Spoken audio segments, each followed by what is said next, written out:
At my sister's engagement party, she raised her glass and said, "Some of us find love, some of us just fund it." Everyone laughed. I didn't.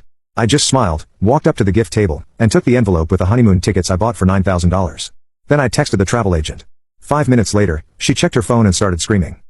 I felt humiliated, and not in the quiet personal way where you swallow it and move on. This was loud, public, like someone had peeled off my skin and pointed at everything underneath. Some of us find love and some of us just finance it. My sister Brooke said that with her champagne raised, smirking like she'd rehearsed it. It was the kind of line that makes you look around and wonder if anyone else realizes how cruel it is, but they were all laughing. Dean laughed like he was proud of her. Mom looked thrilled. Dad tried to play neutral, but I caught the twitch in his jaw. And me?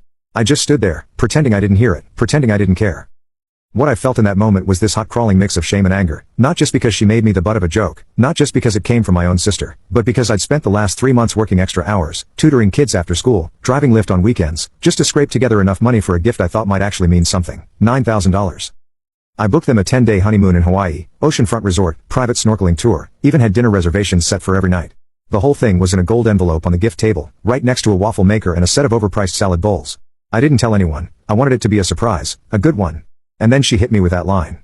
I walked over to the table, calm as I could manage, grabbed the envelope, slipped it into my jacket, took out my phone, hands shaking just slightly, and texted my travel agent, "Cancel the trip, full refund if possible." It didn't feel good. It didn't feel like revenge. It just felt necessary. 5 minutes later, Brooke was still working the room when her phone buzzed. I watched her face change like she'd been slapped. Her eyes locked onto me across the room. She started calling my name, loud, a little panicked. Dean was already halfway up, asking what was going on. I didn't answer. I walked straight out of the restaurant. The second the doors shut behind me, the air felt cold and clean. My heartbeat finally slowed. I made it halfway to my car before I heard heels clicking behind me. "Tyler, come on, it was a joke. Don't be so sensitive." Dean backed her up, throwing in some half-baked line about how I should lighten up, like I just misunderstood her genius humor. Neither of them asked why I had taken the envelope. They didn't even know what they'd lost yet. I didn't say a word, just opened the car, got in, and pulled away. In the rearview mirror, I saw her standing there in her white cocktail dress, arms folded, Dean talking in her ear like he was the voice of reason. I got home, poured a drink, sat in the dark. My phone buzzed all night. Brooke, Dean, Mom, even some random relatives who thought it was their business to tell me to apologize. Dad didn't call. I knew why. He was the only one in that room who saw through the performance, the only one who didn't laugh, and he knew something was coming.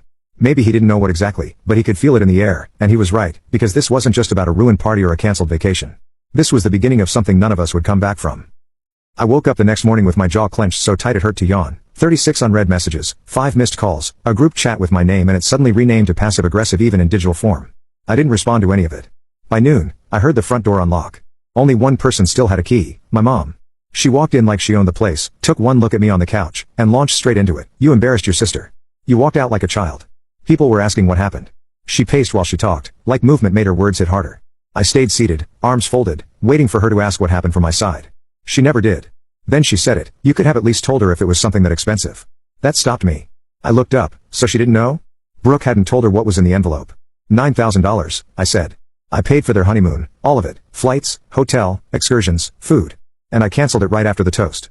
She froze, only for a second, but I caught it, that shift when someone realizes they've been running their mouth without all the facts. But then, as expected, she recovered fast. "That's not the point, Tyler. You still made a scene.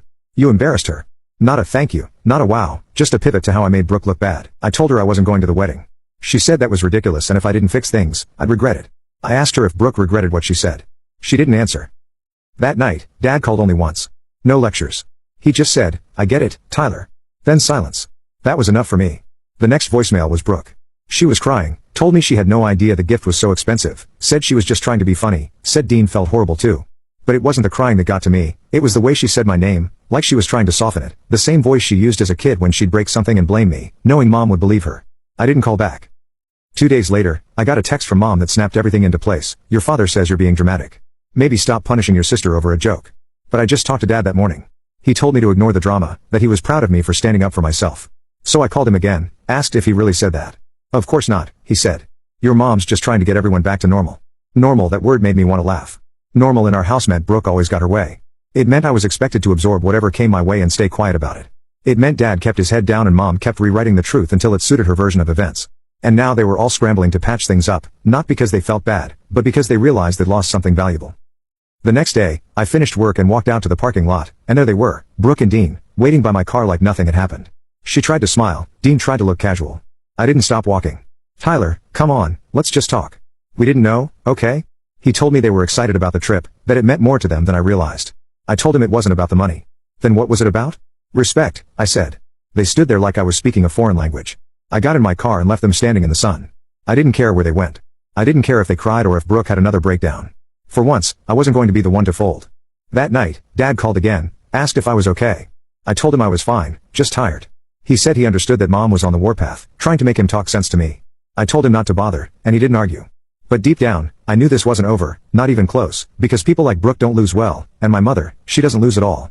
So when I got the idea a few days later about the car, the one they'd been using that was technically still in my name, I didn't act on it right away, but the seed was planted, and it was growing. That night, I didn't celebrate. I sat at my kitchen table for 2 hours, staring at the stack of bills I had piled neatly into categories: mortgage, utilities, insurance, heck, all with my name on them, all real. What Brooke and Dean did wasn't just selfish, it was criminal, and now it was going to be treated that way. A few days later, I got a call from a correctional facility number. I hesitated, then answered. It was Brooke. Her voice cracked before she even said my name. She started crying almost immediately, said she was sorry, said Dean told her it would only be for a little while, that they just needed to buy some time, that they always intended to come back. She said my name like it was a key she was hoping still worked. I didn't say a word, just listened.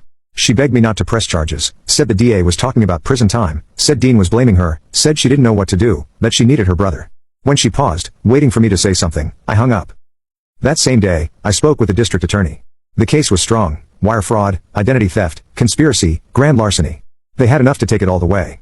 The DA asked if I wanted to move forward, if I had to testify, if I was pursuing restitution. Yes, I said to everything.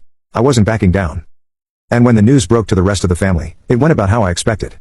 Mom called first, not to ask me if I was okay, not to apologize. She cried, full-on sobbing, and told me I was tearing the family apart, that Brooke didn't deserve prison, that I was being cruel, that I should have just handled it privately. I asked her if she even knew how much money they took from me. She didn't answer. Then she said Brooke was just scared, that she trusted the wrong man, that deep down she never meant to hurt me. I told her she didn't just hurt me, she tried to ruin me, and that the only reason she was scared now was because she got caught. Dad called too, not to change my mind, just to check in. He said quietly, I knew it would come to this. I told him I was moving forward, that I didn't care what anyone said. He said, good. Let it burn. The trial was set for late fall. I took time off work, started putting together paperwork with a lawyer, not for revenge, but to try and claw back something, anything. There was one night I listened to that last voicemail she sent, the one where she said, I saved them. Her voice sounded light, like nothing mattered. I saved them, she said. She was right. I saved them once. I wouldn't do it again. The trial was coming, and I was ready to see it through. It ended quietly, no outbursts, no last-minute speeches, no emotional breakdowns in the courtroom like you'd see in a movie. Just 2 guilty pleas, a stack of evidence, and a judge reading out the sentence like it was just another file in a long line of bad decisions. 18 months, state prison, both of them, Brooke and Dean. They'd struck a plea deal, mostly to avoid the public embarrassment of a full trial. The evidence was airtight: wire transfers, screenshots, statements from the bank and my lawyer. Dean's name was on enough of it to bury him, Brooke's name was on the rest. Their plan wasn't clever, just reckless, fast, and arrogant. The prosecution had no problem proving intent. You don't vanish for 3 months and live under fake names if you're planning on making things right. The court ordered restitution.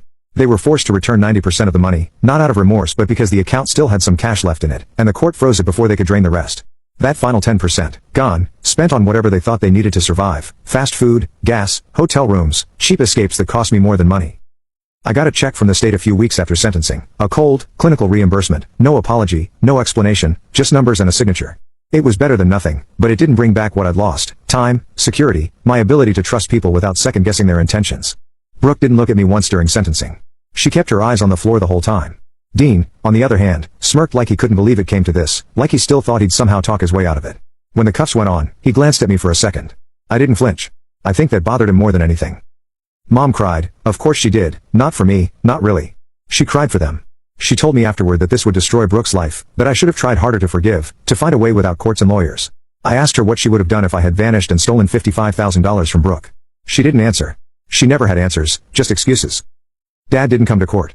When I called him afterward and told him what happened, he said, good. About time. That was it, no surprise, no sympathy.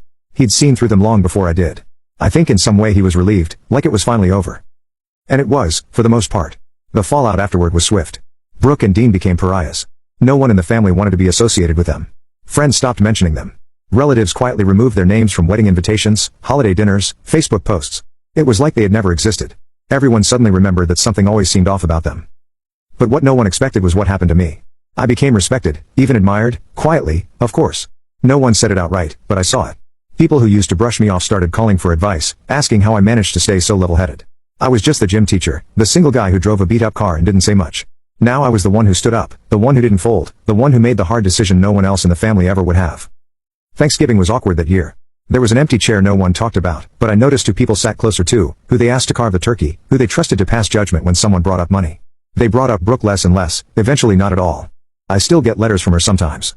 She sends them through Mom, mostly short, vague updates. No real apologies, more like sad little reminders that she exists, that she's still waiting for the world to forgive her, to move on. Mom keeps hoping. She holds onto those letters like they're proof her daughter is still good underneath it all. She talks about the day Brooke gets out like it's something to look forward to, but deep down, even she knows things are never going back to how they were. They chose this. They chose to lie, to run, to steal from the one person who never asked them for anything. So now we all live with it. They're in prison. I'm rebuilding, slowly, quietly, and with a very different understanding of what family really means. Sometimes the only way to move forward is to burn the bridge. And I didn't just burn it. I watched it fall, and I didn't look back.